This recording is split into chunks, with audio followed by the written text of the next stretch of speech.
témoignage ou un enseignement, celui d'un témoin, d'un laïc ou d'un religieux, d'une personne qui s'est engagée avec passion à suivre le Christ, une personne qui apporte un message, qui répond à ceux qui traversent les épreuves, ceux qui souffrent, ceux qui doutent de Dieu ou du vide, ceux qui cherchent la vérité, la sagesse et l'amour, dans les religions et les sagesses. Bref, c'est chacun d'entre nous, chrétien ou athée, ou d'une autre religion, qui ignorons si souvent que l'amour absolu et divin existe, qu'il est très proche, qu'il est incarné en la personne du Christ, celui qui est à la fois Dieu et homme, celui qui est au cœur de notre cœur, qui nous connaît mieux que nous-mêmes et qui nous attend tout le temps.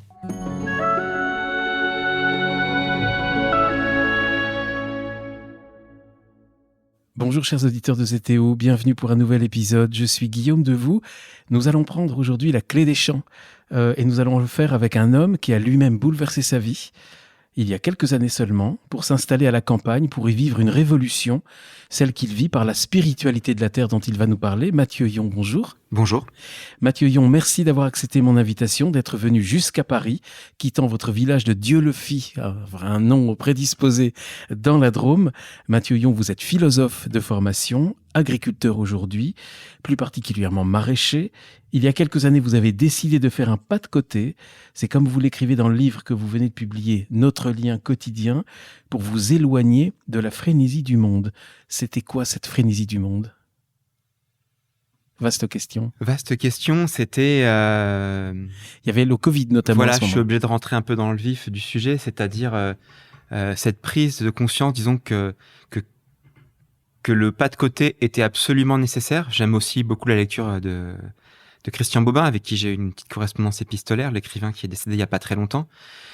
Donc il y a eu ce pas de côté. Il y a eu ce besoin avant. Pendant un temps de ma vie, j'ai cru que j'allais devenir moine, donc j'ai souvent senti ce besoin de m'affranchir un peu des conventions sociales et des normes. Pour moi, s'affranchir des normes, c'était une manière de chercher Dieu. Voilà, il y a plusieurs manières de chercher Dieu. Pour moi, m'affranchir des normes, c'était une manière.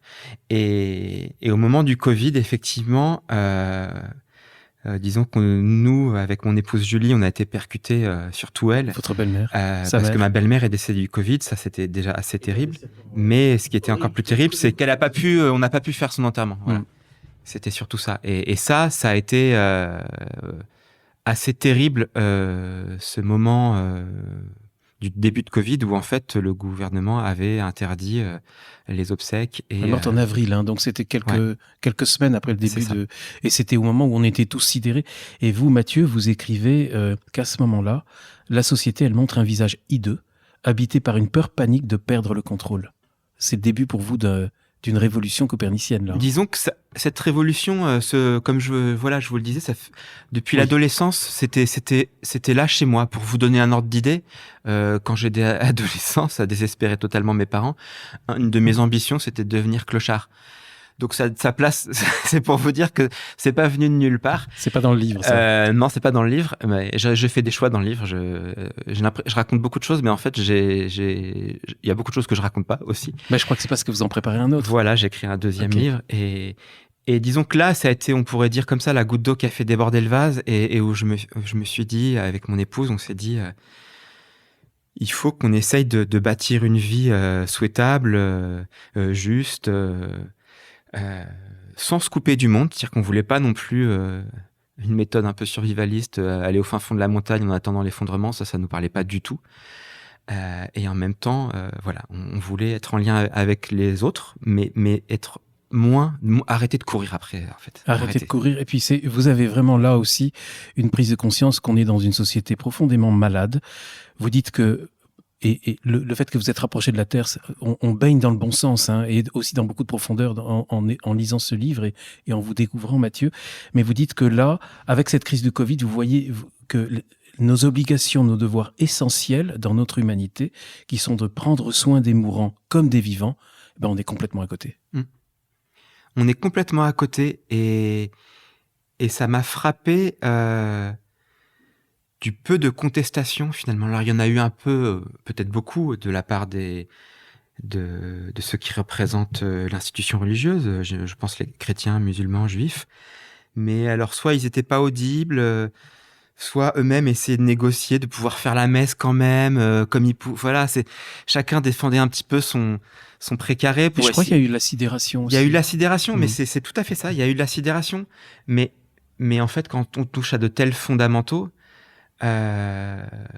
disons que c'était plus que de la sidération, le fait d'avoir aussi été percuté intimement avec le décès de ma belle-mère, où mon épouse donc n'a tout simplement pas pu, non seulement pas pu faire l'enterrement, j'espère que Julie me pardonnera de raconter ça, mais elle n'a pas pu non plus être là Être présente au dernier moment. au dernier moment. Elle était dans une petite chambre d'hôtel juste Voilà, à côté. on lui a dit, C'est cruel. On vous appellera quand ce sera fini, en Oui. gros. Et je me dis, mais comment on peut y envisager quelque chose alors qu'elle est infirmière, elle en plus à l'époque elle travaillait en oncologie, etc. Donc elle connaît parfaitement les protocoles de distanciation, de soins, de chambres stériles. Enfin, elle connaît parfaitement tous ces protocoles en fait. Donc elle était la bonne personne pour les appliquer. Mais pourtant elle n'a pas pu le faire. Et la mort, c'est la mort. Ce moment, c'est ce moment qui ne se reproduit pas. Donc ça a mis du temps à se réparer. Pas simplement du fait de le décès de Daniel, mais du fait d'avoir été interdit. Et d'ailleurs, Marie de Henzel a écrit un livre dessus, je crois, qui s'appelle L'adieu interdit ou quelque chose comme ça. Mais Marie de Henzel en a parlé. Et puis je pense aussi, en vous écoutant, Mathieu, à Elisabeth Sombart, qui est une grande pianiste et qui a parlé au micro de ZTO, qui, au moment de ce premier confinement si cruel, elle est allée carrément jouer au piano dans un funérarium, là où les proches ne pouvaient même pas se rendre ou n'osaient pas se rendre parce qu'il y avait un peur de contagion. Et donc, vous décidez, c'est à ce moment-là donc que vous faites le grand retour à la terre. Devenir paysan, pour moi, c'est une fidélité à mon enfance. Oui, c'est c'est une belle formule. C'est une belle formule. Alors voilà, forcément, c'est pas qu'une formule. Il y a une part de récit, mais pas seulement, parce que bon, ça fait 7 ans maintenant que je suis maraîcher, donc j'espère continuer jusqu'à mes vieux jours. Ça, c'est un peu mon. Donc vous l'aviez entamé avant le Ouais, Covid. avant. Ça faisait 4 ans. Par contre, on était à ce moment-là ailleurs, dans l'Hérault, et c'est à ce moment-là qu'on est revenu dans la Drôme et qu'on s'est installé à Dieulefit. Donc ce passage, c'était, on va dire, ma deuxième installation agricole et ce moment de prise de conscience dans un plus petit village que là on était auparavant pour construire quelque chose voilà, qui nous semble juste. Alors l'enfance, vous avez des très belles paroles, des très belles phrases et des très beaux passages dans votre livre sur l'enfance et sur votre enfance. Et notamment dans votre enfance, vous parlez de vos grands-parents. Il y a de très beaux passages sur les grands-parents. Il y a des scènes avec un sens du temps. Et votre livre, il en est pétri. Le temps est une notion, on va en parler souvent certainement au cours de notre rencontre. Vos grands-parents qui avaient des rituels, qui avaient des habitudes, ils vous ont appris cet amour du temps. Exactement, c'est complètement le sujet du livre que je suis en train d'écrire en ce moment, qui s'appellera peut-être La poétique du temps, en référence au livre de Gaston Bachelard, La poétique de l'espace. Et ça, c'est une intuition qui vient de ma vie de prière, en fait, que j'ai pas inventé du tout, mais qui me semble au cœur de ce qui manque aujourd'hui à notre humanité, c'est ce rapport au temps. Et ça peut paraître théorique, mais pour moi ça l'est pas, puisque très concrètement en tant que maraîcher, je suis soumis au temps qu'il fait, aux saisons, mais aussi. Et vous vous en réjouissez. Et je m'en réjouis en fait, et je me réjouis qu'il y ait encore des métiers qui soient en lien avec le temps. Et là où il y a quelque chose qui a changé quand même en moi, du fait de mon tempérament toujours assez rebelle, c'est que pendant longtemps, j'ai cru que je vais le formuler comme ça, que les habitudes et le rituel étaient l'ennemi d'une certaine intensité de la vie et de l'existence, une sensation un peu intense de la vie. Et je dois bien avouer que je pense pas tout à fait le contraire, mais que pour percevoir l'intensité de la vie, j'ai besoin d'un rituel. Voilà, d'un rituel, que ça soit le rituel du travail. Pour moi, dans mon champ, c'est très très ritualisé en fait, ce que je fais. Le rituel de la prière.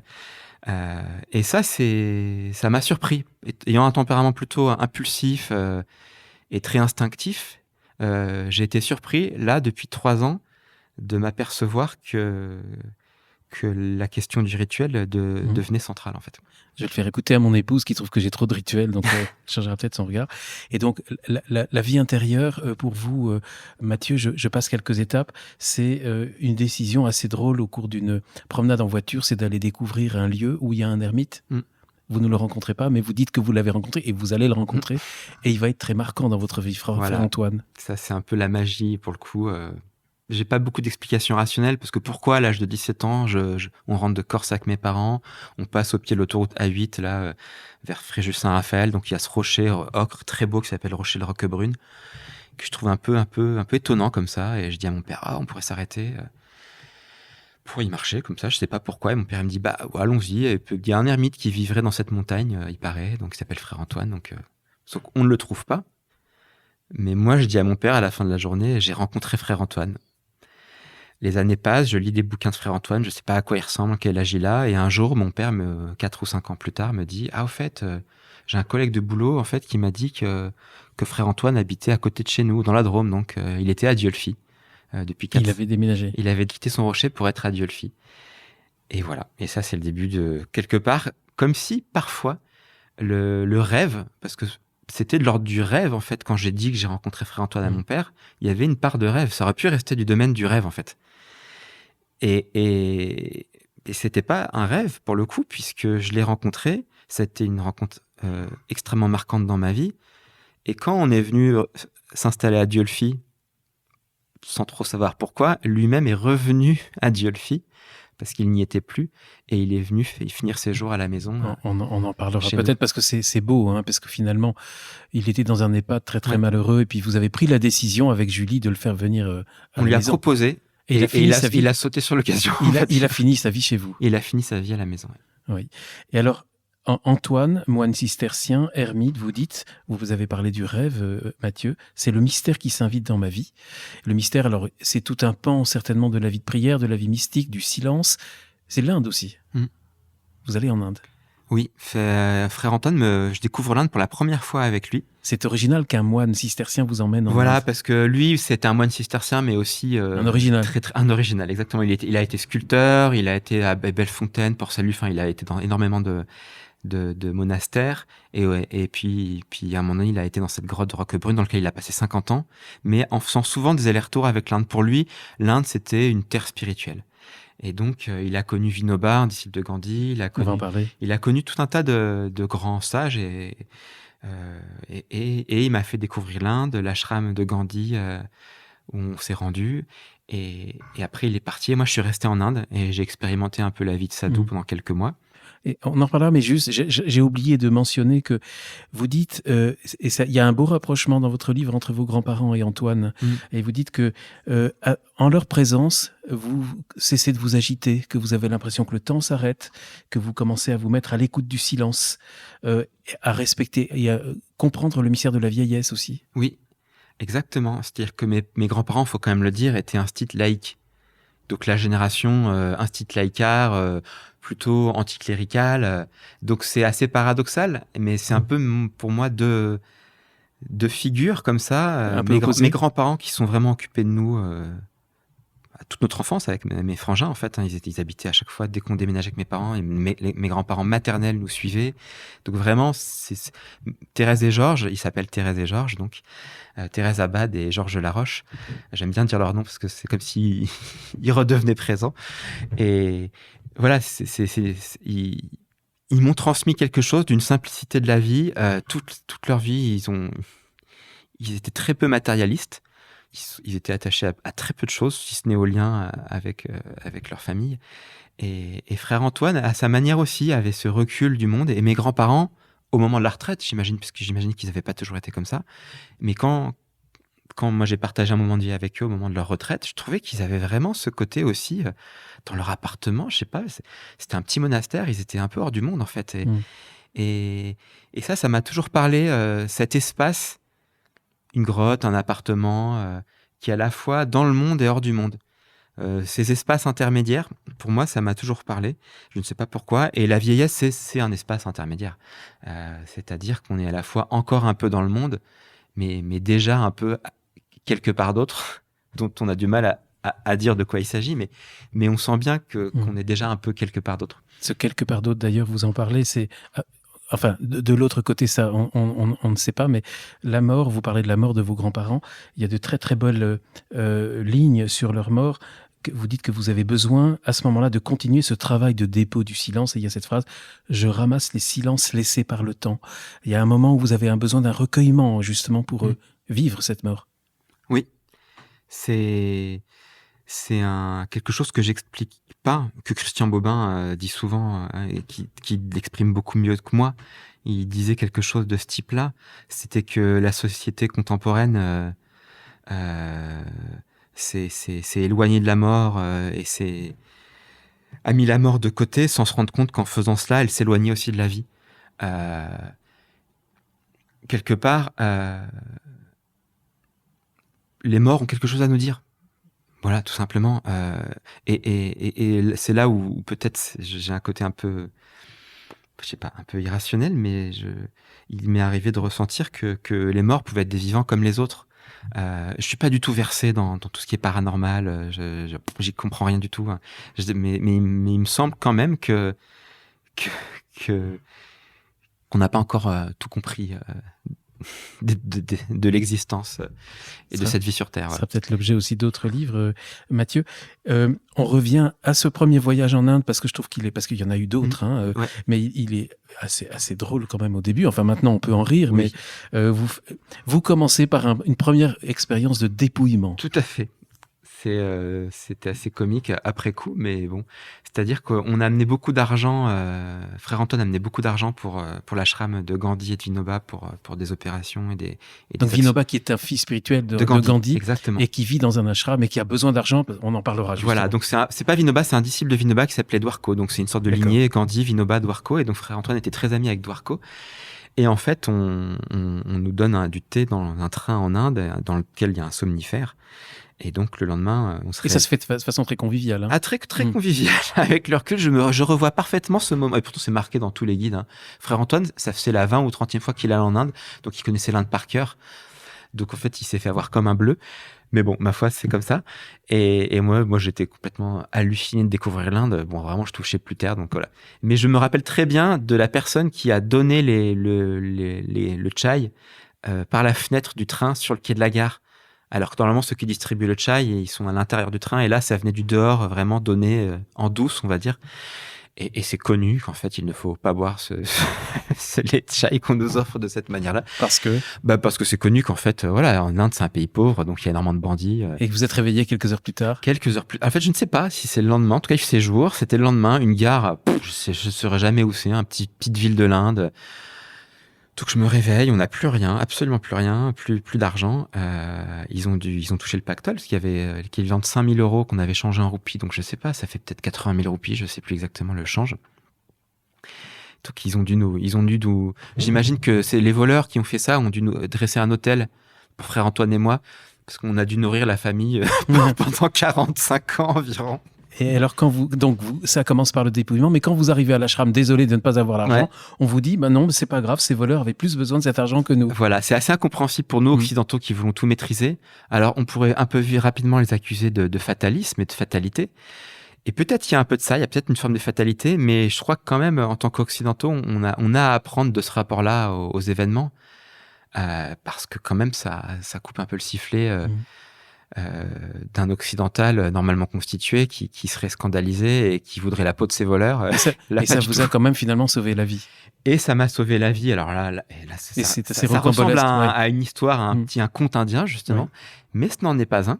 Donc pendant 6 mois, on m'a donné des vêtements de Gandhi, le khadi, donc c'est ces vêtements blancs tressés à tisser à la main. Et pendant plusieurs mois, donc j'ai erré en Inde, de lieu en lieu, de ville en ville, un peu comme un moine errant, comme je vous le disais. Et ça s'est très bien passé pendant ces 6 mois de voyage. J'avais rien à voler, donc en fait, c'est plutôt les contrôleurs de train me faisaient pas payer le train. Les Indiens m'apportaient à manger, parce qu'il y a cette tradition de moine errant en Inde, un peu comme les franciscains, si vous voulez, autrefois. En Inde, c'est encore vivant. Donc, comme les gens me prenaient pour un sadhu, ils m'apportaient à manger, etc. Donc, j'ai vécu quelque chose de très, très fort. Et c'est à ce moment-là où j'ai médité à l'ashram de Chandraswami pendant des mois. Et, histoire faisant, je retourne dire au revoir à Dwarko, à l'ashram à Bodh Gaya. Et je refais le même trajet Bodh Gaya Delhi, donc en sens inverse. Du coup, il y a 6 mois, on avait été drogués sur le trajet Delhi Gaya, et là, je fais le trajet Gaya Delhi. Donc Ça commence. Et j'ai quasiment rien comme à faire, si ce n'est un Bouddha en pierre que je voulais ramener pour mon grand frère David. Donc j'avais juste acheté un Bouddha en pierre que j'avais emmitouflé, mais j'avais rien d'autre.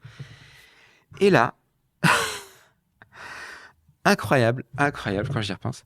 Là, c'était un coup du sort quand même. On discute dans un train, pareil, un Indien qui discute avec moi, comme la fois d'avant.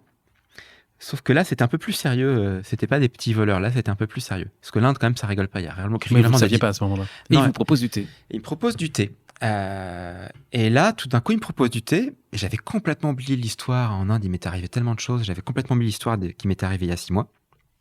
Il me propose du thé. Je vais le porter à la bouche. Et là, le mémoire corporelle, je ne sais pas, flash. Ou mon ange gardien qui me... Mais vraiment, au moment où je l'avais aux lèvres, je m'arrête. Et je me rappelle, en fait, de ce qui s'est passé il y a 6 mois. Et là, l'air de rien, je repose le chai.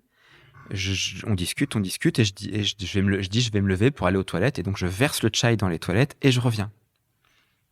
La personne en face de moi n'a pas du tout perçu. Il n'a pas compris, en fait, que j'avais compris. Mais à ce moment-là, je ne sais pas si j'ai compris quelque chose ou si simplement je me raconte une histoire. Et on parle. Minuit, les gens s'endorment dans le train. Donc là, tout le monde commence à dormir. Je vois qu'il commence à avoir un regard étrange. Et moi, je commence à comprendre que oui, j'ai évité une catastrophe. Et là, il me dit, on va continuer à parler entre 2 wagons. Alors, il faut imaginer ce que c'est entre 2 wagons en Inde. Hein. Les portes sont ouvertes, la campagne, il fait nuit. Enfin, c'est pas du tout... C'est en Inde, quoi. Donc, les portes sont ouvertes, etc.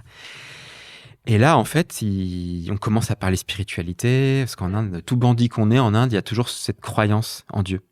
Le pire des bandits, il croit toujours au karma et à Dieu. Et ça ne l'empêche pas d'être un ignoble bandit, mais il croit en Dieu. Et il commence à me dire, mais est-ce que tu as développé des pouvoirs qu'on appelle les siddhis en Inde? Et je dis que je pratique la méditation et là, je commence un peu à me protéger. Hein. Il est possible qu'en pratiquant intensivement la méditation, j'ai développé des pouvoirs. Donc je commence à lui raconter une histoire. Qui pourrait lui permettre de comprendre que vous résistez à ce que vous n'avez en fait pas bu. Au fait d'avoir pas bu, alors qu'en fait, mais je veux surtout pas lui dire que ça s'est passé autrement. Donc je lui raconte cette histoire. Et là, il passe aux aveux et il me raconte qu'en fait, il kidnappe des gens, que c'est un bandit. Oui, donc là, c'était beaucoup plus grave, en fait. C'était beaucoup plus grave. En fait, la fois dernière, on s'en était bien tiré. Et en Inde, ça arrive régulièrement. Il y a des trafics d'organes. Enfin, ça rigole pas vraiment, en fait, avec ces sujets-là. C'est assez terrible, l'Inde. Et il m'explique son bout de travail, c'est de kidnapper des gens et de demander des rançons. Mais qui va arrêter. Parce que il me dit plus ou moins directement que ma présence est pour lui le signe de Dieu qu'il doit arrêter de faire ça. Donc moi, je lui dis, mais bien sûr, arrête. Donc je joue mon rôle à plein. Et le lendemain matin, quand on se réveille et qu'on arrive à Delhi, une énorme gare, et il me dit, wait. Il y a les copains qui rappliquent. Alors voilà, il y a les copains qui rappliquent sa bande de brigands. Je ne sais pas s'il veut me montrer à sa bande de brigands pour que je convertisse tous ces brigands ou si il veut vérifier autre chose. Quoi qu'il en soit, moi j'ai pas besoin de vérifier, je suis parti. Ouais. Et donc c'est quand même grâce à cette première expérience qu'on est encore qu'on est ensemble en ce moment, Mathieu. Ce premier séjour, il est très important parce que justement, vous avez fait cette rencontre avec Chandra Swami, dont on a déjà parlé au cours d'une émission avec Stan Rougier, Marie de Henzel, et on parlait de Christiane Singer. Chandra Swami était un proche. Alors là, vous dites, c'est une rencontre très marquante. Vous avez le sentiment de vous retrouver 2000 ans en arrière, en face de Jésus lui-même. Quelques mots sur Chandra Swami? C'est Yvan Amar, donc un des disciples de Chandra Swami, qui est mort il y a 20 ans, mais qui était proche de Stan Rougier et de Marie de Henzel, qui avait eu cette même sensation en voyant Chandra Swami. Et j'avais lu Yvan Amar dire ça, et quand j'ai rencontré Chandra Swami pour la première fois, j'ai compris pourquoi elle disait ça. Et mon épouse, avec qui je suis parti en Inde la fois d'après, aucune éducation religieuse, pas d'éducation spirituelle non plus, donc c'était la première fois qu'elle voyait un maître spirituel authentique. Et donc on était comme ça en salle de méditation, et Chandra Swami, comme ça, il remonte la salle de méditation en silence, et elle m'a dit effectivement c'est surprenant. Et en même temps, je suis pas quelqu'un de crédule, c'est-à-dire que je me méfie aussi des faux prophètes. Voilà, je suis pas du tout, je suis pas du tout quelqu'un de crédule qui suivrait le premier charlatan venu. Mais là, face à lui, je dois bien avouer qu'on est face à quelqu'un de rare, en voie de disparition, tout simplement, je dirais, qui maintenant il est très très âgé. Ça fait 10 ans que je l'ai pas revu. Mais voilà, c'est au-delà de la présence physique, c'est-à-dire cette longue barbe blanche, il est pakistanais à l'origine donc il est indo-pakistanais, donc il a vraiment ce teint mat du Moyen-Orient, hein. Donc on est vraiment face à presque à un sémite en fait. Cette longue barbe blanche, quand je l'ai rencontré, il était en silence depuis 30 ans, il ne parlait pas, il répondait que par écrit. Et la première fois que je l'ai vu et qu'il m'a vu, disons que moi je croyais que c'était normal, il me connaissait pas en fait, je suis arrivé dans son ashram. Et immédiatement, il m'interpelle et il me parle de Jésus. Voilà, donc c'est ça l'originalité dont on parlait avec Marie de Henzel et Sanongé aussi, c'est que il ne détourne pas du tout du christianisme. Ah non, pour les chrétiens. Pas du tout, en fait. Au contraire, même. C'est paradoxal ce que je veux dire, mais je crois pas que ça le soit, en fait. J'ai aussi rencontré le Christ en Inde, en fait. Et l'Inde, et notamment la relation avec Chandraswami, m'a rapproché du Christ. Dans la tradition spirituelle de l'Inde, il y a aucune contradiction à cet endroit-là. Dans une tradition plus, on va dire, identitaire de l'Inde, comme il peut y avoir parfois en ce moment en Inde et comme il y a parfois dans d'autres zones de la planète, là, on va s'accrocher peut-être plus à des faits culturels hindous. Mais cette tradition de maître spirituel, ça va de Ramakrishna à Chandraswami à Amritananda Mohi. Mais vous n'êtes pas le premier à le dire. Bon, voilà, en fait, cette tradition-là, qui est née quand même dans l'hindouisme, il ne faut pas le nier, c'est des personnes qui parlent d'une universalité, en fait. Pour ceux qui ont peur parfois des autres sagesses et des autres traditions, il y a des choses qui nous rapprochent, qui sont tellement fortes. Et à cet ashram, d'ailleurs, j'ai rencontré des gens que je n'aurais jamais rencontrés de par ailleurs. Il y avait des musulmans, des juifs qui restaient juifs dans leur tradition juive. D'ailleurs, ils m'avaient invité, je les ai pas vus depuis très longtemps. Ils habitaient à Paris à l'époque. Mais du coup, comme on était assez proches à l'ashram de Chandraswami, et mon épouse et moi, ils nous ont invités à fêter Pessah avec eux. La Pâque juive. La Pâque juive. Donc voilà, on était à la fois proche de ce maître hindou, moi chrétien, eux juifs, m'invitant à Pessah. Et c'était pas pour moi un fourre-tout syncrétiste. Non, c'était beau en fait. Ça se parlait, ça se disait, ça se racontait. Et chacun racontait d'où il venait ses histoires, mais ça dialoguait, ça fait du bien. C'est au cours de ce premier séjour, Mathieu, que vous allez jeûner dans le désert ? Oui. Vous pouvez en parler parce que là, il y a des pages très très belles sur oui, c'était l'expérience mystique forte, simple et forte. Voilà, je sais pas pourquoi, j'avais quitté l'ashram donc de Gandhi en disant à Dwarko, donc le disciple de Vinoba, je veux aller dans le désert, méditer. Donc Dwarko me dit, ne comprenez pas, mais me voyant insister, il était même inquiet pour moi parce qu'en fait, frère Antoine étant parti, Dwarko était un petit peu, il devait veiller un peu sur moi en quelque sorte. Donc, voyant mon insistance, il m'a dit, Dwarko, d'accord, bon, va faire ton expérience. Donc, je traverse l'Inde d'ouest en est pour aller donc dans le désert du Thar, à la frontière pakistanaise. Et là, j'arrive à un village, un petit village, je sais plus comment il s'appelle, tout au bout, après Jaisalmer, enfin tout au bout. Et je leur explique que je veux aller dans le désert. Donc eux aussi me disent ils veulent pas. Me voyant insister, ils finissent par dire oui. Ils veulent pas parce qu'ils pensent que c'est dangereux. Ils pensent que c'est dangereux, oui. Pas tant dangereux sur des questions d'enlèvement, de terrorisme ou autre, bien que ce soit pas loin de le Pakistan, mais plus pour des questions de serpents, de cobras, de scorpions, enfin des dangers du désert, on va dire. Et il y en a eu d'ailleurs. Et il y en a eu. Mais moi, je suis pas bon. Vous êtes pas rendu Soit compte. j'étais inconscient, soit j'avais une bonne étoile, soit un peu des deux. Maintenant, ayant 2 enfants, je ne le referai plus.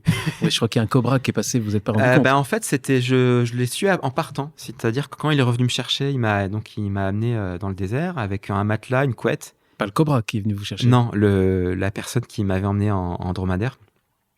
Et beaucoup d'eau. Voilà, je sais plus 20 litres d'eau, je crois environ, parce que bon, pendant 5 jours dans le désert, on boit beaucoup. Alors, je sais plus si c'était 20 ou 30 litres, mais il m'avait amené beaucoup d'eau. Et voilà, et donc c'était pendant 5 jours une expérience forte, mais qui, toujours avec cette intuition de m'approcher de quelque chose à la frontière du monde, que je vois chez mes grands-parents, que j'ai vu chez Frère Antoine, que j'ai vu en accompagnant Frère Antoine à son dernier souffle. Voilà, pour moi, la prière, c'est aussi ça, c'est se situer comme ça, dans cet intervalle, dans cet interstice. Vous dites que vous perdez la notion du temps.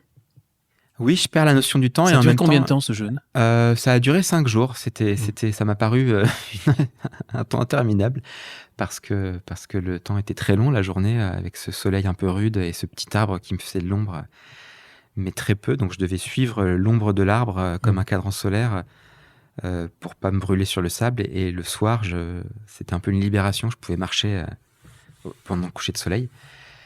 Et voilà, et en repartant, donc le chamelier qui me raccompagne au village me montre à quelques dizaines de mètres un nid de cobra, enfin qu'il y avait un nid de cobra juste à côté. Donc je l'ai su après. Donc ça m'a évité de passer des nuits un peu angoissées, donc tant mieux je l'ai su après, mais voilà.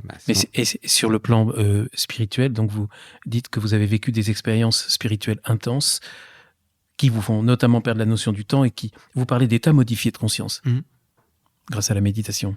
Oui, je dois bien avouer que pendant un moment, ça n'est plus le cas maintenant. Mais pendant un moment, ça a été un moteur, on pourrait dire, de ma pratique de la méditation. J'étais, je pense, attiré par ces états modifiés de conscience. Qu'est-ce qui se passe? C'est plus le cas maintenant. Modifié de conscience. C'est-à-dire que quand on médite à l'ashram 4 ou 5 heures par jour, pendant plusieurs semaines ou plusieurs mois, pour des personnalités comme moi, j'en sais rien, peut-être borderline, j'en sais rien du tout. En tout cas, ça va assez loin au niveau psychique. C'est-à-dire ?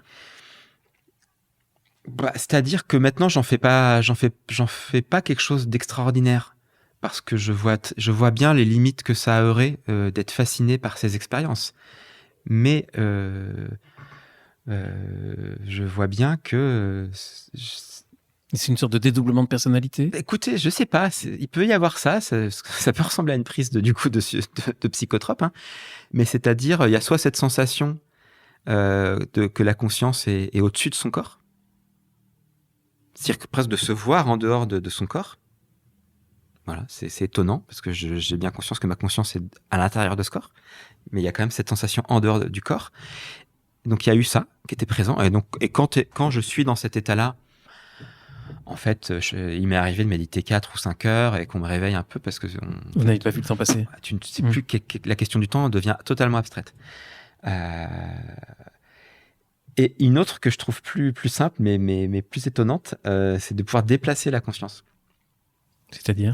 C'est-à-dire qu'on a l'impression quand même que le siège de la conscience, même si on n'en a pas conscience entre guillemets, mais on le situe quand même dans l'espace de la tête et cérébral. On se regarde, on a l'impression que ça se situe là. Et vous arrivez à le faire voyager dans le corps. Et en fait, moi, ça se voyage dans le corps, quoi. Donc à des moments, c'était vraiment la sensation physique que le siège de ma conscience était dans mes pieds. Mais ça veut dire qu'aussi, comme si ma perception du monde était dans mes pieds. Comme si j'avais le point de vue de ce que ce serait de vivre dans ses pieds. On sent que, Mathieu, vous êtes protégé, parce que qu'est-ce qui s'est passé que justement vous fixiez des limites, et vous le dites, et je vous ai interrompu, vous alliez dire, je crois, que justement vous avez compris que c'était pas le fait de vivre des expériences spirituelles qui comptait, mais c'était de les intégrer dans la vie quotidienne. Il y a un fond de sagesse impressionnant. Ça, je suis très content d'avoir eu le temps et d'avoir encore le temps de vivre pour expérimenter ça. Mais c'est vrai, et ça m'est apparu. Et pour le coup, c'est Chandra Swami qui m'a beaucoup mis en alerte là-dessus. Frère Antoine aussi à sa manière, parce que Chandra Swami a vécu dans une grotte pendant 10 ans. Vraiment, c'est l'archétype du sage, sur une île au milieu du Gange, au milieu des animaux sauvages. Donc voilà, moi je lui ai dit à un moment donné, je veux partir aussi comme ça. Et lui, il me disait, oulala, attention. Il me disait, la véritable libération, c'est de se libérer du jeu égocentrique. Et il m'a dit, grosso modo, tu peux très bien transporter ton jeu égocentrique dans une grotte, sur une île au milieu du Gange. L'enjeu, c'est de te libérer de ça, du moi-jeu, on pourrait dire. Ça paraît assez abstrait pour nous en tant que chrétiens, mais en Inde, c'est extrêmement précis, la question des étapes et des pratiques spirituelles. Ils sont plus forts que nous en pour atteindre le soi. En pratiques intérieures, ils sont plus forts que nous. J'imagine que, je sais pas, Saint Ignace de Loyola, des gens comme lui, ou Saint Jean de la Croix, quand même, il y a des saints qui ont exprimé ces cheminements vers le silence. On a beaucoup perdu, on est en train de se rattraper, je pense. Voilà, je pense. Ouais. Mais voilà, il y a une mise en garde. Mais voilà, je suis quelqu'un qui a besoin de faire pour comprendre. J'ai appris grâce au rabbin Marc-Alain Waknin que c'est au fondement de la tradition juive, c'est Naaseh Venishma. Je ne sais pas si je le prononce correctement, mais c'est nous ferons et nous entendrons. C'est pas comprenons et ensuite faisons, c'est à travers notre action même que nous entendrons la parole. C'est en nous mettant en mouvement à l'intérieur de la parole que nous pourrons l'entendre. Ça, on rejoint tout le pragmatisme et le bon sens qui est à toutes les pages, qui jaillit de toutes les pages de votre livre. Alors Mathieu, justement, il faut rentrer en France et vous allez donc, on n'est pas encore à l'étape de vie qu'on a décrite, votre vie de maraîcher d'aujourd'hui. On remonte un petit peu la pendule dans l'autre sens. Vous dites, je passe avec Antoine mon CAP d'artisan vacuité. Bah oui, parce que avec donc Antoine l'Ermite. Antoine l'Ermite, frère Antoine, qui est Chandra Swami m'a profondément marqué, et c'est vraiment Chandra Swami, c'est de l'ordre du maître spirituel, on peut dire. Frère Antoine, c'est autre chose, c'est l'ami, c'est vraiment un ami. On n'est pas du tout la même génération, mais c'est vraiment une amitié spirituelle profonde. Mais pour vous dire, très terre à terre aussi. C'était quelqu'un d'extrêmement terre à terre. Pour le coup, c'était l'inverse de Chandra Swami dans la représentation. Chandra Swami, longue barbe blanche, en silence. Frère Antoine, ermite dans sa grotte pendant 50 ans. Les gens qui venaient le voir attendaient cette image du sage parfait. Et ils retrouvaient un espèce de moine un peu punk qui se coupait les cheveux lui-même, habillé en survêt blanc parce qu'il avait plus ses habits de moine et du coup il prenait des survêtements blancs et des baskets blancs à scratch, qui mangeait ce qu'on lui donnait, c'est-à-dire parfois des plats tout préparés, de la junk food, pour faire très simple. Et en même temps qui vivait dans cette grotte et qui en même temps pouvait faire des blagues un peu potaches. Donc vraiment, c'était très très fort pour moi. Et Chandra Swami et Frère Antoine s'adoraient.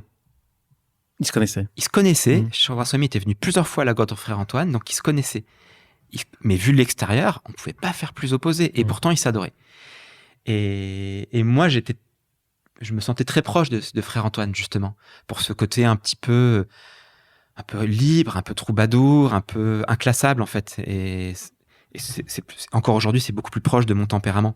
Et alors, cette vacuité, Mathieu, vous pouvez en parler un petit peu. Donc, vous apprenez la vacuité, vous acceptez, vous dites, je prends conscience de l'immense vacuité de nos existences. Ça, c'est avec Antoine. Oui.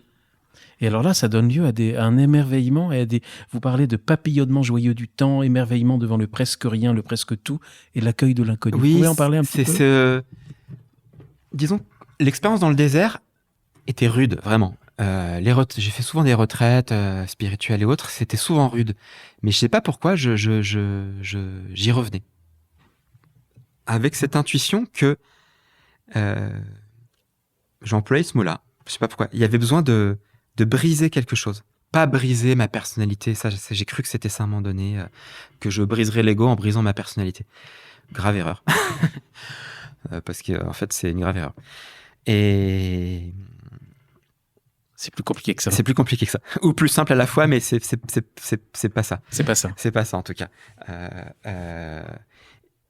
Mais il y avait besoin, en fait, d'aller un peu comme un cuir à tanner ou comme quelque chose à travailler, comme un matériau à travailler sur ce rapport au temps. de toujours remplir le temps, de toujours projeter, de toujours anticiper, de toujours... Alors, je dis pas que maintenant je ne projette plus, je n'anticipe plus,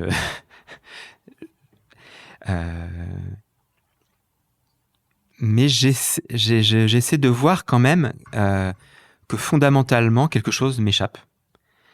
Et Frère Antoine là-dessus était incroyable, c'est-à-dire que c'est ce qu'il appelait l'abandon à la providence divine. Moi, je ne prétends pas vivre à ce point-là dans cet abandon à la providence divine, mais lui le vivait pleinement. C'est-à-dire ? C'est-à-dire, il n'y a pas à manger, il n'y a pas à manger, ça arrive quand ça arrive. Donc ce côté, oui, franchement, quand je lis les Fioretti de François d'Assise, ça ressemble quand même très fortement à ça. Donc c'est très fortement aussi dans la tradition chrétienne. Alors pourquoi la tradition chrétienne, et notamment l'Occident et l'Europe, où cette tradition chrétienne a construit une civilisation, on pourrait le dire, pourquoi ça aboutit aujourd'hui à une des civilisations les plus complexes et une des civilisations qui cherche le plus à maîtriser le temps, l'espace, l'environnement, la matière, mystère. Je ne sais pas pourquoi, mais bon, voilà, c'est comme ça. Et quoi qu'il en soit, j'ai eu plusieurs fois des expériences étonnantes. Une fois, il y a un prêtre qui est venu parce que j'ai vécu 4 mois donc, dans cette grotte à Roquebrune. Vous avez 22 ans, ermite, avec Antoine pas loin. Antoine allait dans le Gard. Il m'a laissé faire mon expérience. Il vous a laissé, il m'a laissé. Il avait compris que j'avais besoin de l'expérimenter. Donc assez. Et c'est ça la vacuité. L'expérience de la vacuité, c'est 4 mois d'ermitage. 4 mois d'ermitage. À ce moment-là, vous saviez pas que ça allait durer 4 mois. Non, je suis naïf, donc j'ai cru que j'allais passer ma vie. Frère Antoine savait probablement que ça serait pas le cas.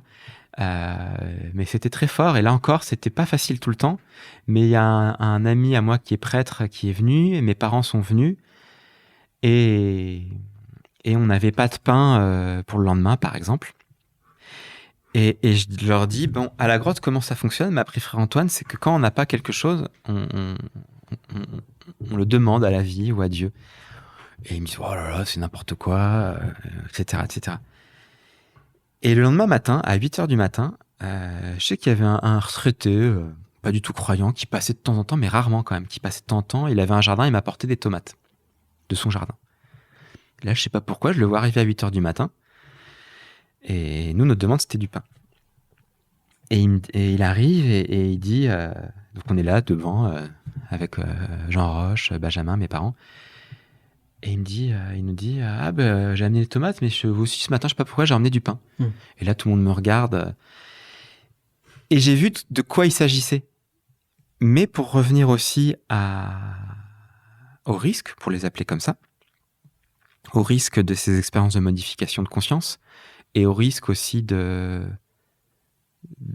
ça, c'est-à-dire... Aux limites, c'est-à-dire que j'ai bien vu aussi que... faut pas se leurrer, en fait, il y a beaucoup de gens qui ont vécu des expériences mystiques très très fortes et qui, sans s'en rendre compte, peu à peu en ont fait quelque chose de très narcissique. L'histoire spirituelle d'Orient et d'Occident est parsemée de ce type d'histoire. Dans le christianisme, ça prend une certaine forme d'emprise sur l'autre, de pouvoir et autres. En Inde, ça prend une autre forme. Mais il y a vraiment, pour moi, ça, c'est quelque chose que je garde de mon côté, de mes grands-parents anticléricaux. C'est d'être toujours vigilant, de toujours garder un esprit critique envers les autres et envers moi-même. Pas sceptique, mais critique. C'est-à-dire, ce que j'ai vu en tout cas, c'est que ce type de situation et d'expérience pouvait produire des projections excessives à mon égard, en disant « Ah là là, c'est incroyable, je suis fort, j'ai un pouvoir. » Et que ça, il faut être extrêmement clair pour le mettre de côté, et que clairement, j'étais pas prêt, et je le suis toujours pas aujourd'hui. Donc c'est quelque chose que je mets complètement de côté. Mais j'ai l'impression qu'il y a peut-être aussi une question de tempérament. À vous regarder, Mathieu, j'ai pas le sentiment que vous soyez quelqu'un qui puisse être tenté de cette enflure de... Je sais pas. Ouais, disons que Je sais pas, je préfère dire que je suis un narcissique repenti. Je préfère dire Quand ça. même. Je préfère dire ça parce qu'en fait, On y passe tous alors. je dirais que je sais plus comment faudrait le dire, mais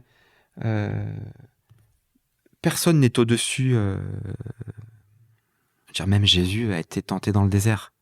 Donc une fois qu'on sait, qu'on a lu que Jésus lui-même a été tenté dans le désert, et il s'agit bien de ça, du pouvoir. Il lui dit, regarde, jette-toi du haut de ce bâtiment voilà, en gros, je te retiendrai et tu auras le pouvoir sur ce royaume, en fait. Donc en fait, si le Fils de Dieu lui-même a été soumis à la tentation du pouvoir, qui je suis moi, petit être, pour penser que je serais exempt de cette question-là. Et ça, pour le coup, c'est une leçon que je garde de frère Antoine. C'est que c'était un saint, pas dans le sens où il était parfait, mais dans le sens où il était parfaitement imparfait. Jusqu'à la fin, il était vigilant. C'est tout. Il n'était pas parfait, il était vigilant, présent. Pour vous donner un exemple, à un moment, on a été accompagné par les soins palliatifs. On ne savait pas ce qu'il avait, mais on nous a expliqué que ça servait à rien de faire des analyses type coloscopie ou je ne sais trop quoi, parce qu'il avait une risque d'y passer sur le billard au moment de la thèse générale, et que de toute façon, même si on trouvait quelque chose, vu à 97 ans, on ne ferait absolument rien. Donc on l'a accompagné à l'aveugle. Mais pour vous dire, quand même, le bonhomme, donc il avait des doses très faibles de morphine, qui lui mettait, qui soulageait sa douleur, mais qui pouvait altérer sa conscience parfois. Et au bout de quelques mois de prise de morphine, légère, une dose très légère, je voyais qu'il était un peu gêné, qu'il perdait un petit peu la notion, son attention. Et un jour, on a une discussion et il m'explique qu'il souhaite arrêter la morphine parce qu'il n'arrive plus à prier. Si vous voulez, malgré la morphine pouvait le mettre dans des états un peu perchés, un peu délirants, mais il avait conscience de ces états délirants et il avait conscience que ça altérait sa capacité à prier. Et il a fait le choix, et je l'ai accompagné là-dedans, d'arrêter la morphine pour retrouver la possibilité de prier, qui pour lui était le socle, l'essentiel. Donc il faut imaginer quand même un papy de 97 ans, qui à ce moment-là ne se levait presque plus de son lit, qui est capable de regarder ça, de faire ce choix d'arrêter la morphine pour pouvoir vivre sa vie de prière jusqu'à la fin. Voilà de ce dont il s'agit. Alors Mathieu, on a quitté l'Inde, on est dans un ermitage. Votre vie, ce sont des traversées, donc vous allez quitter l'ermitage pour aller à Paris, faire des études et en même temps fréquenter Saint-Gervais, habiter en banlieue, vivre des choses difficiles. Là, ça accélère, là. C'est ce moment-là où c'était un peu chaotique et je dirais que ce chaos se rassemble réellement depuis 3 ans, depuis qu'on est arrivé à Dieulfi. Donc depuis qu'il y a eu ce choix de vie de faire un pas de côté, conscient, délibéré de la part avec mon épouse et moi-même. C'était un choix conscient et délibéré. Et depuis ce choix conscient et délibéré de faire un pas de côté, je peux relire effectivement l'Inde, l'ashram, la grotte, ces expériences un peu difficiles. Enfin, elles se rassemblent et elles prennent corps quelque part. Mais j'ai bien vu, en tout cas, quand j'ai quitté l'ashram, le monastère à Saint-Gervais, que je suis allé vivre chez ma tante après Saint-Gervais et que ça a été très dur. Qui allait habiter en banlieue. En banlieue, etc. Et c'était une vie assez difficile là-bas. Les auditeurs, la formule consacrée se transformeront en lecteurs, ils découvriront tout ça, on ne va pas tout révéler, mais il y a effectivement des phases de vie qui sont très difficiles, Mathieu. Vous allez finalement pas rester, vous restez combien de temps à Paris ? Parce que vous allez ensuite à Lyon. Un an. Oui. Vous allez reprendre vos études. C'est là que vous rencontrez Julie. Et vous allez progressivement vous rapprocher de cette vie de maraîcher. Mais il y a une étape avant que je trouve poignante. Vous allez être éducateur dans un centre de détention. Vous dites que c'est vos derniers jobs avant de devenir maraîcher. Et là, vous êtes confronté, c'est certainement un choc violent pour vous après ce que vous avez vécu.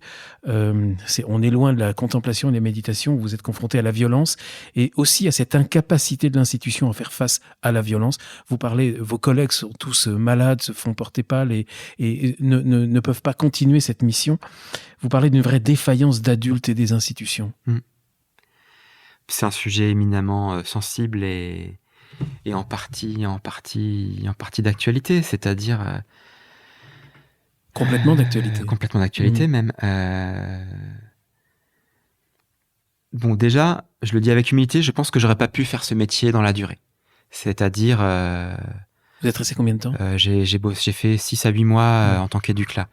Donc, c'est-à-dire que je suis pas en train de dire c'est quoi ces éducs qui arrivent pas à encadrer ces jeunes de la PJJ, donc protection judiciaire de la jeunesse. Je pense que c'est extrêmement difficile. Et moi, en fait, j'étais pas capable de faire ce métier-là dans la durée, mais j'étais capable de leur apporter quelque chose et qu'on vive une expérience forte. Et moi, ce qui m'a sauté aux yeux en voyant ces jeunes, très très communautariste, hein, c'est-à-dire vraiment, faut imaginer que c'est une copie du monde carcéral. Dans le monde carcéral, on se définit par groupe, soit gitan, soit Afrique du Nord, soit Afrique subsaharienne, soit blanc. Enfin, on est vraiment par groupe identitaire, soit ethnique, soit religieux. C'est très très très très marqué, quoi. Donc déjà, je découvrais ça, mais je savais pas que c'était à ce point-là important. Et pourquoi vous aviez fait ce choix ? Écoutez, je me rappelle plus bien. Je crois que je cherchais du boulot et que clairement à la PJJ ils recrutaient parce qu'en fait tout le monde s'en allait, donc on m'a proposé. Peut-être à Pôle emploi, je ne sais plus. On m'a dit, ils recherchent à la PJJ, peut-être vous pourriez essayer. Étant amateur d'expériences nouvelles, je dis, allez, pourquoi pas. Mais c'était très fort parce que c'était à la fois très violent et en fait, il faut imaginer que ces jeunes bien souvent ont d'abord eu des parents défaillants pour des raisons que je ne savais pas lesquelles, hein, je ne connaissais pas complètement leur dossier. Donc, ont été placés en famille d'accueil, en foyer. Donc ensuite, ils ont été dans des foyers où ils ont testé l'institution. Après avoir testé le modèle parental qui ne fonctionnait pas, ils ont testé l'institution qui elle-même a été défaillante ou en tout cas n'est pas arrivée à donner une réponse pour moi d'adulte, de cadre. Et toute leur enfance, c'est ça.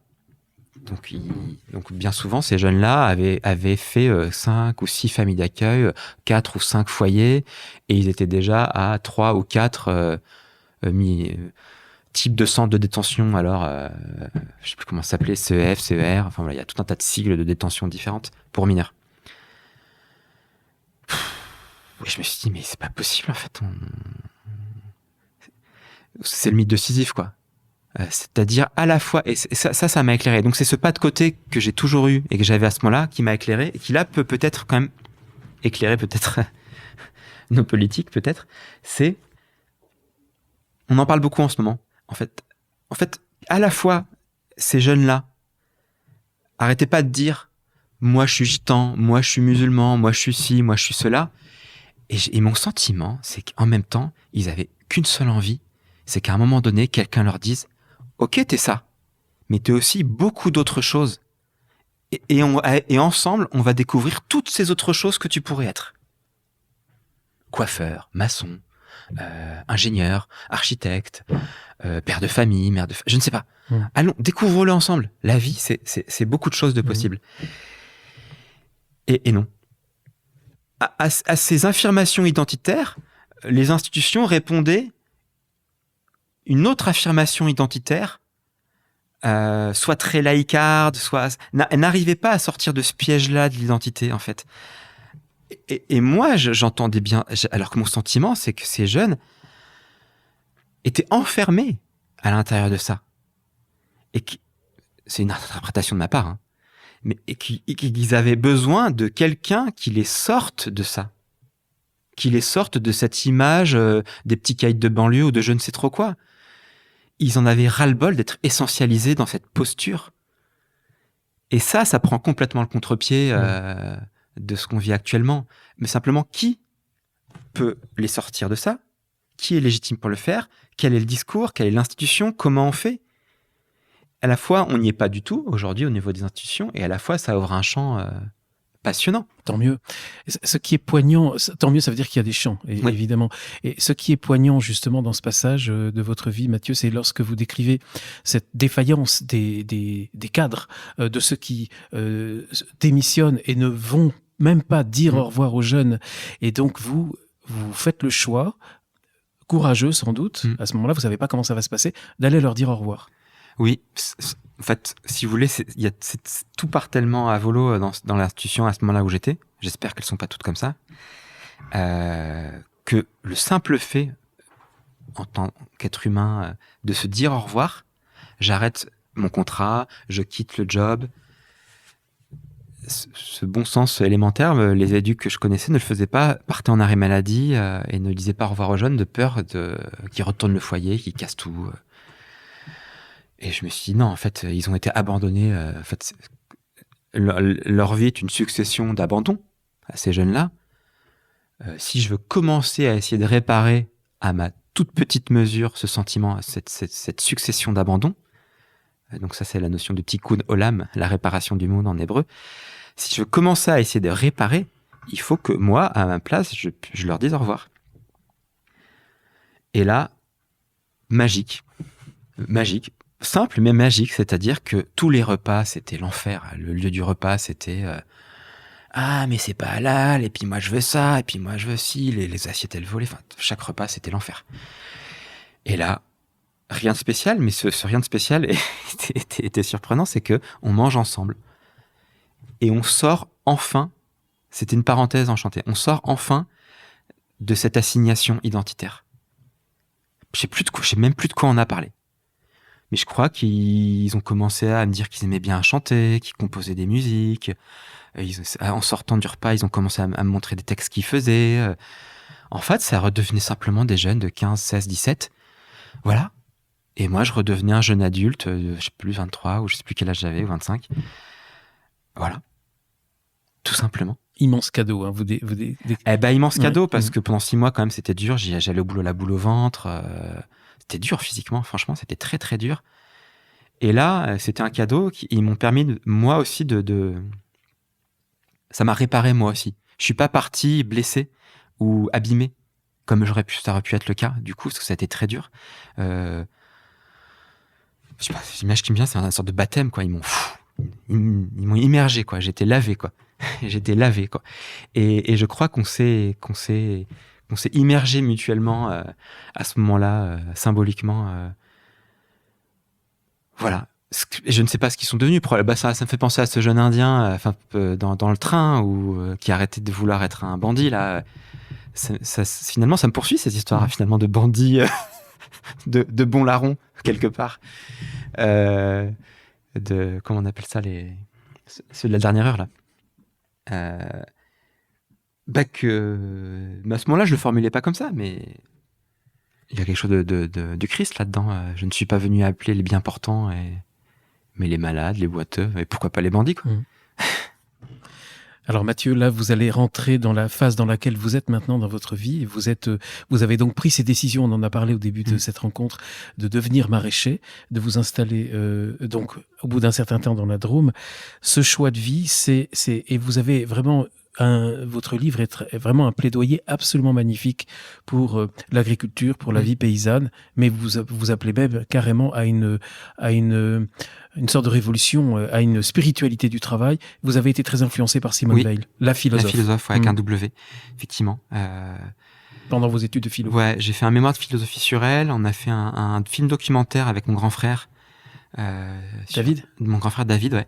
Qui s'appelle Les oiseaux d'Arabie. Donc c'était la correspondance épistolaire entre Simone Weil et un républicain espagnol interné dans un camp en Algérie, à Djelfa.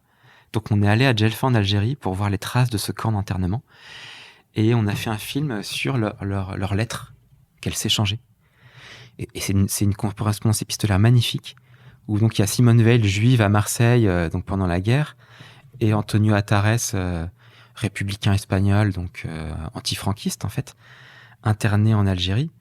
Et ils s'écrivent tous les deux des lettres absolument poétiques, magnifiques.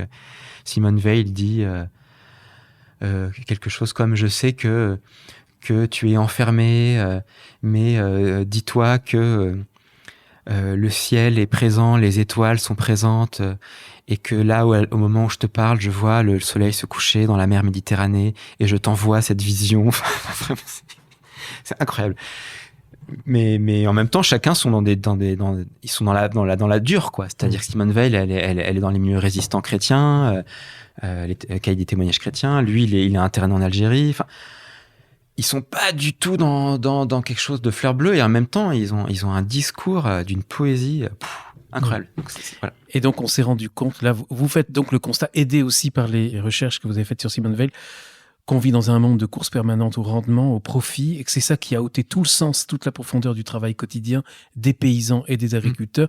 On a déprécié énormément tout ce qui est travail manuel, tout ce qui est travail artisanal, alors que les paysans et les agriculteurs ont une vocation essentielle, c'est nourrir les humains, sans perdre le lien qui les unit à la terre. Il faut retrouver ce lien. Votre livre, c'est notre lien quotidien et tout tourne autour justement de retrouver ce lien. C'est ça la révolution du travail. Et la spiritualité du travail. Oui, voilà, pour moi. C'est drôle, je dis tout le temps révolution du travail, mais en fait, il y a un lien, c'est une spiritualité du travail, mais qui appelle une sorte de révolution de notre façon d'aborder ce travail. C'est important pour moi d'essayer de réconcilier la vie de prière et la vie d'action et le travail.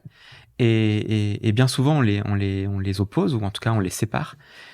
Et pour moi, j'ai une vie de prière intense, et en même temps, je suis aussi syndicaliste agricole. Je suis à un syndicat qui s'appelle la Confédération Paysanne. Alors, ça surprendra peut-être les auditeurs, parce que c'est vraiment classé très, très...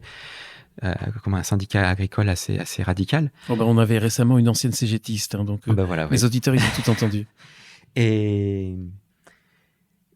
il faut regarder ça en face. En fait, si vous voulez, cette course au progrès, que je remets pas en question fondamentalement, je suis pas comment on appelle ça, un anti-moderne, mais quand même, je pense qu'il est peut-être le temps de regarder ce qui a été perdu, ce que ça a permis, ce que ça a détruit, pour savoir où on veut aller maintenant. Clairement, on fait pas ce travail-là de discernement, ce qu'on appelle le discernement dans la tradition chrétienne d'ailleurs, et ne faisant pas ce travail-là de discernement, on continue tête baissée dans ce que tous les politiques appellent l'accélération. Je ne supporte pas ce terme. Et tous les politiques veulent accélérer. Ils veulent accélérer la transition, accélérer. Tout doit être accéléré. Non, il faut arrêter d'accélérer, justement. Il faut pas freiner non plus. Je sais même pas s'il faut ralentir, mais en tout cas, l'accélération empêche le discernement. Voilà, ça c'est clair. Et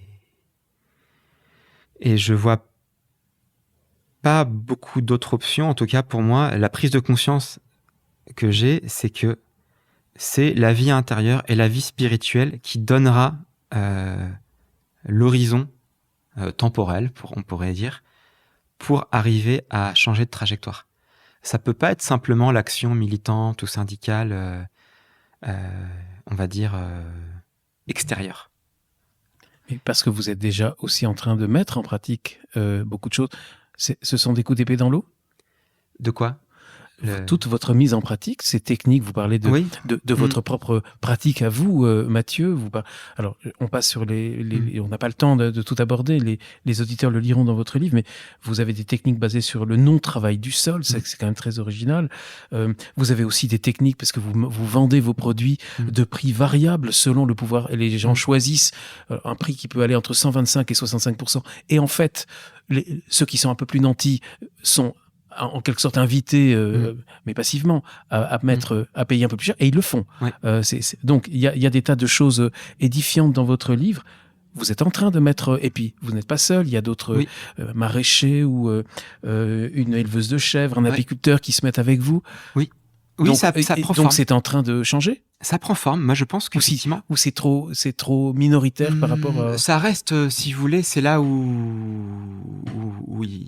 la question du pari pascalien, on pourrait dire, est présente. C'est-à-dire, si on prend de manière soi-disant rationnelle et qu'on met sur la table les éléments en puissance, a priori, il y a tellement des enjeux financiers, économiques, que c'est foutu. La bourse, c'était tellement des tendances extrêmement lourdes qu'on voit pas bien comment ça va changer. Mais il y a aussi effectivement un fleurissement d'énormément d'initiatives, d'énormément de projets, d'énormément de visions du monde qui évoluent, au niveau anthropologique, au niveau philosophique, au niveau des pratiques agricoles.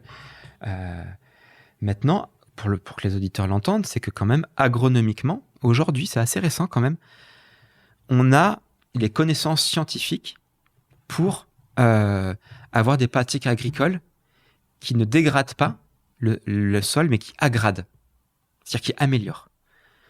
Du petit maraîcher comme moi à des exploitants plus gros céréaliers, un ami à moi est céréalier sur 200 hectares, il confirme aussi, on sait faire. Agronomiquement, on a les connaissances. Mais ces méthodes-là, du petit maraîcher au céréalier, elles présentent un inconvénient. C'est qu'en fait, elles réduisent nos dépendances aux intrants, aux pesticides. Elles ne les annulent pas. Moi, je suis pas du tout... j'ai pas le fantasme du zéro. Zéro déchet, zéro pesticide, zéro viande. J'ai plutôt le fantasme, clairement, déjà réduisons de 80 à 90%. Et voyons après ce qu'on fait avec ce qui nous reste. Et donc, en fait, et c'est là où j'ai une lecture un peu plus, effectivement, peut-être, je sais pas si elle est marxiste, ou en tout cas, une lecture un peu plus révolutionnaire, ou en tout cas plus de rapport de force. C'est qu'effectivement, ces énormes entreprises n'ont aucun intérêt à ce que le monde agricole réduise leur achat d'intrants en pesticides, en machines. Donc la réalité, c'est que moi, naïvement, je pensais que c'était que les petits maraîchers comme moi qui avaient des pratiques agronomiques résilientes et qui n'étaient pas écoutés. Quand j'ai vu mon collègue que moi qui est à la FNSEA pour le coup, lui, qui était sur 200 hectares, que je classe dans la catégorie plutôt plus gros exploitants, donc je l'imaginais écouté dans le monde agricole, etc. Et il m'a dit non, pas du tout. Moi, quand j'ai voulu passer ma ferme au non-travail du sol sur 200 hectares de céréales, on était 3-4 dans le coin à essayer de faire ça. On en a parlé à la chambre d'agriculture, on a essayé de demander des soutiens et tout. Il m'a dit non, c'est démerdé. Je dis mais toi aussi alors? Mais en fait, Mathieu, quand je vous écoute, on a déjà toutes les solutions et vous les esquissez parce qu'on n'en a pas parlé, mais c'est dans le livre et j'invite les auditeurs. Il y a énormément de bon sens, de solutions, de pratiques et de respect et de redécouverte des traditions. Vous avez infiniment de respect pour les agriculteurs, pour les paysans. Mais c'est pareil sur d'autres plans, les plans spirituels. On est en une période de combat. Il y a un monde ancien qui craque, qui refuse de craquer, mais il y a un monde nouveau qui quand même arrive et qui arrivera. Mais on va peut-être y arriver en douleur. C'est le cas. Mais justement, vous parlez de cette importance, Mathieu, c'est une des premières étapes, c'est de redonner fierté et dignité aux travailleurs manuels et aux travailleurs, ceux notamment qui travaillent la terre, contre toutes les injonctions technologiques dont on nous bassine tout le temps. Oui, je me suis dit, il faut que ça soit concret. Pour que ça parle aux agriculteurs, il faut que ce soit concret. Et effectivement, moi, quand je vois... par exemple, il faudrait que tous les agriculteurs passent en bio, ou cette idée que les agriculteurs prendraient plaisir à dégrader l'environnement, à tuer des animaux, à maltraiter le vivant. Je pense que là, c'est totalement mal connaître le milieu agricole.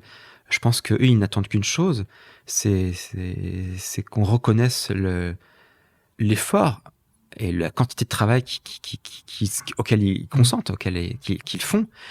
Et que du coup, si vous voulez, les agriculteurs se retrouvent pris dans les contradictions de la société, qui veut à la fois consommer tout le temps et le moins cher possible, avoir des tomates en hiver, etc., et en même temps, ne pas supporter que ce qui correspond comme modèle agricole à ce modèle de consommation, c'est effectivement un modèle industriel. Mais les agriculteurs n'ont pas tous choisi ce modèle industriel, c'était une injonction sociétale. Et ceux qui, quelque part, ont accepté d'endosser ce modèle industriel, par des gros investissements, avec des emprunts sur 20, 30 ans, certains l'ont fait, peut-être pas par gaieté de cœur au début, mais l'ont fait voyant que c'était ça où ils allaient disparaître, via la concurrence du marché mondial. Donc ils l'ont fait peut-être par défaut, peut-être pour continuer d'exister. Et que quelque part, maintenant, on leur reproche. Moi, je suis pour leur reprocher, mais pas leur reprocher de manière stérile. Je suis pour quel nouveau modèle on peut construire ensemble de manière mais ensemble, avec eux. Et ce modèle, il existe. Hein. Et ce modèle, il existe. Et ce qui est aussi très beau, c'est émouvant même, Mathieu, dans votre livre, vous parlez de la culture paysanne, la culture des agriculteurs. Eux qu'on traite que sans culture ou d'illettrés, mais vous parlez de leur langage, eux qui apprennent à vivre depuis des siècles avec la nature, avec les animaux, qui les nomment, il n'y a pas un bout de rivière qui soit pas nommé, une pierre ou des animaux. Et ce sens du langage est important. Et vous avez aussi vous parlez du langage, qu'on va peut-être réparer ce temps qu'on a tellement abîmé, par une intuition étrange. Vous savez pas très bien comment ça peut se passer, mais que justement, on peut réparer le temps avec le langage. Ouais. Notamment le leur. Je crois que ça passe par là, c'est-à-dire, ça c'est aussi ça. Je suis à la fois maraîcher depuis 7 ans et je compte faire ce métier autant que je pourrai. Mais à la fois, j'ai aussi un bagage peut-être philosophique, je sais pas. Mais peut-être pas même pas mes études de philo, c'est peut-être ce que je porte en tant qu'être humain. Et une des choses les plus magnifiques qui existent sur Terre, pour moi, c'est le langage. On parlait de Christian Bobin tout à l'heure. Et ce langage qui aujourd'hui, quelque part, est fait pour convaincre, au sens négatif du terme, manipuler, et utilisé aussi pour avoir du pouvoir sur l'autre, pour blesser, pour détruire. Ce langage-là, c'est aussi lui qui peut nous réparer, en fait. À travers le langage poétique, à travers les écritures sacrées, que soit la Torah, les évangiles. Voilà, c'est le langage qui va nous réparer aussi. Ça, j'en suis assez convaincu. J'en suis assez convaincu que c'est le langage qui va nous réparer. Vous dites, on traverse un désert spirituel, comme le peuple hébreu qui traversait l'Égypte, sauf que nous, eux, c'était un désert physique, nous, c'est un vrai désert spirituel. Vous êtes parti à la recherche d'une spiritualité de la terre, je pense que vous l'avez trouvée. Oui. Vous dites, Mathieu, à la fin de ce livre, il est très important de réapprendre à se perdre. J'ai bien aimé... Disons que si tout ce parcours qu'on vient de retracer ensemble, plusieurs fois, très clairement, je me suis perdu. Géographiquement déjà, quand je suis allé au fin fond du désert, quand je suis allé dans cette grotte, quand je suis ensuite allé dans ce monastère, en fait, à chaque fois, je savais pas bien où j'allais. C'était pas très planifié tout ça. Mais par contre, il y avait toujours une présence dans le fait de se perdre. C'était pas une inconscience, voilà, c'est ça que je veux dire. Vous citez Saint Jean de la Croix. C'était être présent dans le fait de se perdre. Il y a une belle citation de Saint Jean de la Croix qui dit dites que je suis perdu. Oui, c'était si on ne me voit plus dans les prés et si on ne m'y trouve plus, si on ne me voit plus dans le champ, dites-leur que je me suis perdu. Et ça rejoint cette assignation à l'identité dont je parlais tout à l'heure. Pour pouvoir sortir de nos assignations identitaires, oui, il y a nécessairement un moment, un espace, un laps de temps où on se perd, où on change de vêtements, où on se sent un peu fragile, où on peut pas avoir à passer d'une identité à une autre comme ça. Donc il y a ce moment intermédiaire. Et on est obligé de se perdre. Les intermédiaires se perdent, les pas de côté. Vous avez aussi, Mathieu, des belles lignes sur les raccourcis. J'ai bien aimé, vous décrivez ces marches qui tombent en pleine fin de journée. On est en pleine nuit, on se finit par évidemment se perdre dans les raccourcis, mais parce que vous les aimez bien, parce qu'ils donnent le goût de l'inattendu, de l'imprévisible, de sortir des sentiers battus. Ce que vous n'avez pas arrêté de faire de votre vie, en fait. C'est ça. Oui. L'homme qui n'a pas de téléphone portable. Je n'ai pas de téléphone portable. Oui. Vous avez des lignes. Alors là, moi, ça m'a culpabilisé pas mal de vous lire. Je suis désolé, je m'excuse. Je suis pas le seul et je crois que là, les lecteurs passeront un mauvais moment parce que vous pourfendez nos habitudes et nos dépendances au téléphone portable. Je suis un peu dur là-dessus. Je sais pas pourquoi. Je me suis senti mal là. Je sais pas pourquoi. Je sais pas pourquoi. Non, mais vous avez raison. Bon, non, j'ai pas raison. J'ai vraiment pas raison. J'en fais pas du tout une croisade. Mais dans mon éthique personnelle, c'est comme ça. Donc, pour l'instant, c'est là où j'en suis. Vraiment, c'est une étrangeté pour moi.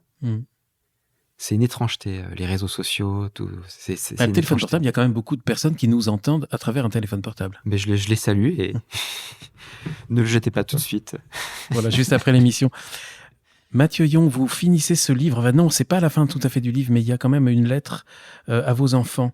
Vous écrivez « Je ne pourrai pas empêcher ce monde numérique. Mes enfants, je ne pourrai pas empêcher ce monde numérique, mais je peux encore bâtir une pensée qui lui échappe. Cette pensée, c'est maintenant la vôtre. » Il y a une transmission. Oui, j'ai 41 ans. Voilà, je vois mes enfants grandir qui ont 10 ans et 12 ans. Donc voilà, je vois bien que je suis pas vieux, mais je suis pas jeune non plus. Et je vois bien que cette question de la transmission est aussi importante, effectivement. Et vous ne pourrez pas empêcher ce monde numérique, mais vous pouvez transmettre une pensée. Oui. Voilà, ça c'est une manière d'être. C'est la vie intérieure qui m'a appris ça. C'est en partie Frère Antoine qui m'a appris ça. C'est mon côté stoïcien. Il s'agit pas de se battre ce sur quoi on n'a pas de poids et ce qui ne dépend pas de nous. Mais c'est pas stoïcien dans le sens où ça, je n'explique pas. J'imagine que c'est peut-être ça à la fois. Frère Antoine, quand il est mort, si vous voulez, jusqu'à la fin, les gens venaient le voir, un peu dépité, etc. Et je l'ai toujours vu garder ce... C'était pas un espoir, hein, mais ce côté, c'est pas fini. Vous ne savez pas ce qui va se passer. Vous ne savez pas. Alors, les rationalistes ou les matérialistes diraient oui, on ne sait pas ce qui va se passer, c'est bien gentil, mais en général, ça va, c'est plutôt le pire qui arrive. Mais en fait, si on prend un tout petit peu de recul, le temps derrière nous, entre guillemets derrière nous, hein, est à l'infini, on ne sait pas d'où ça vient, voilà. Et devant nous, il n'y a pas de limite non plus, en fait. Donc c'est un petit côté angoissant, il faut bien l'admettre. Mais c'est un côté rassurant aussi. Ça veut dire que c'est ce qui me fait dire que ce moment, par exemple, numérique, pour moi, n'est qu'un moment. D'autres, voilà, Enfin, pourvu qu'il reste, pour qu'on puisse écouter quand même beaucoup de podcasts. Mathieu Yon, on arrive à la fin de cette émission. Je trouve que toujours les fins d'émission sont un peu tristes. J'ai une question dans ces cas-là pour que l'émission puisse durer encore un peu plus longtemps. Quelque chose qu'on n'a pas dit que vous souhaiteriez dire aux auditeurs. Bon, ce qui me vient, c'est une phrase que m'avait écrite Christian Bobin sur une carte postale. Et il avait écrit cette phrase, il avait dit la vraie intelligence, c'est d'être blessé par d'invisibles échardes, et il n'y a pas de plus grande joie. C'est magnifique. Merci infiniment, Mathieu Yon. Merci pour cette participation. Un homme étonnant. C'est vraiment une grande joie d'offrir ce témoignage aux auditeurs de ZTO. Notre lien quotidien aux éditions Nouvelle Cité. Merci Mathieu, merci d'être venu à Paris. Je sais que vous avez aussi une réunion syndicale après cette rencontre. Merci à vous. J'espère qu'il y aura d'autres émissions. Merci chers auditeurs, à bientôt pour un prochain épisode.